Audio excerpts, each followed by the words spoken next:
Em relação aos pontos C e D, o que que são esses pontos, né, e como é que a gente faz a mensuração? O ponto C, ele tá em cima da nossa tabelinha, né? Tá o AA, o BA e o C. Então, esses três estão relacionados mais à parte anterior, né? Parede anterior e o C, lábio anterior do colo uterino, né? Então, o ponto C tá me dizendo aonde esse útero vai quando a paciente está fazendo valsalva. Ele se mantém lá no local original dele, ele desce. O quanto ele desce em relação ao ímen? Ah, ele desceu, Simone, mas ele parou 2 centímetros para dentro da vagina. Ah, então ele ficou menos 2. Ele desceu, ele chegou no ímen.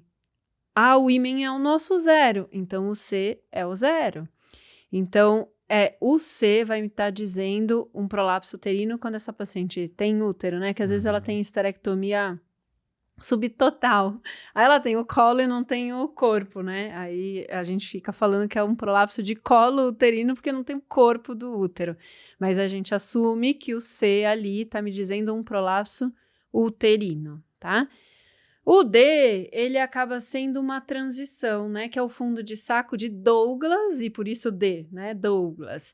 É a transição da mucosa vaginal posterior com a inserção do anel pericervical, do colo uterino.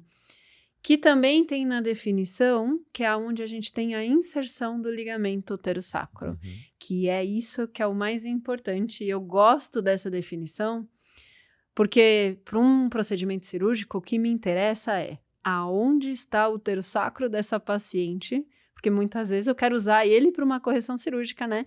Então, deixar definido que o D é a inserção do uterosacro ali, ajuda a gente para uma correção cirúrgica, tá?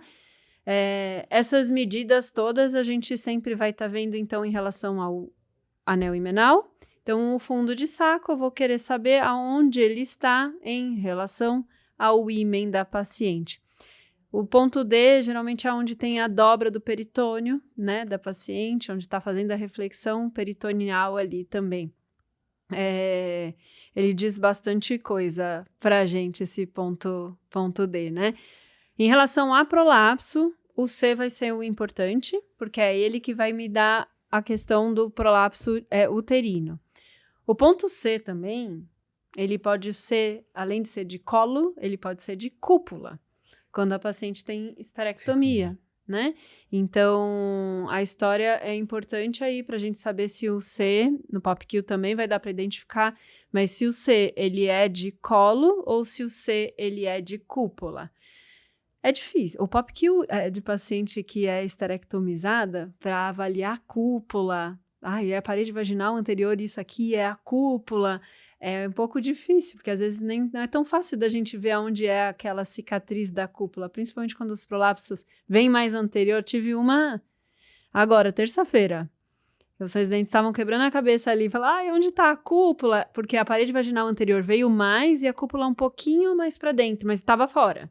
Mas estava menos do que a parede vaginal anterior, né? Então, identificar ali traz um pouco de dificuldade para todos. Não, e a Né? estrutura é a mesma, né? É diferente quando tem o colo ali, você enxerga o colo, né? Até a Agora, a consistência, né? consistência, exato. A consistência é diferente. Às vezes você tá um colo apagado, você não visualiza o orifício, fala, gente, mas essa paciente tem esterectomia, né? Não vejo, porque o colo é tão apagado, mas aí a hora que a gente palpa, você sente ele mais endurecido e a parede vaginal amolecida, a bexiga ali, né? Você sente mais amolecida.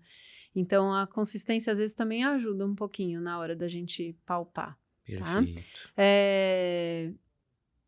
Essas medidas é interessante a gente sempre tomar cuidado na hora de fazer, porque muitas vezes a paciente é menopausada, a mucosa vaginal está super ressecada, então a gente acaba pegando uma espátula, né, um abaixador de língua, a gente marca esse abaixador de língua como se fosse uma régua, 1, 2, 3, geralmente a gente dá para os internos essa função de fazer a espátula, os risquinhos, e aí a gente põe, lubrificar essa espátula, né, porque a gente vai ficar grudando ali, e muitas vezes a paciente já até tem escara de ficar raspando por conta do prolapso.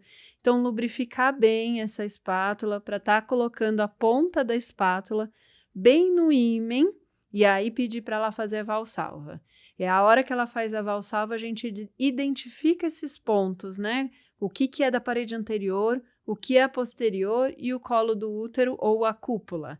Esses 3 pontos são os mais importantes no POPQ, que estão diretamente ligados ao nosso diagnóstico. Prolapso de parede vaginal anterior, posterior, colo uterino, ou prolapso uterino ou cúpula. É aí que a gente vai estar dando os nossos diagnósticos e definindo com a paciente sempre qual vai ser a nossa abordagem. Perfeito.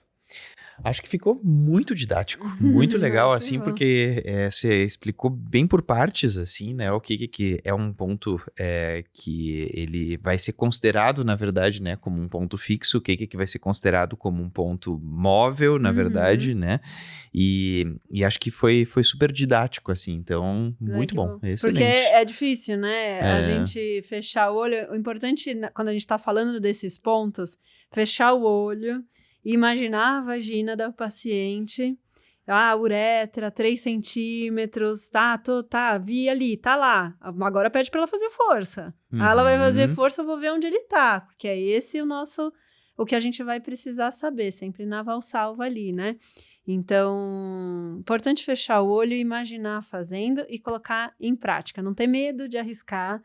E vai lá, pede para a paciente fazer força e põe em prática isso. Aonde está o pontuaçãozinho, aonde está o AP, que aí as coisas ficam mais naturais na hora de fazer. Perfeito, ótimo.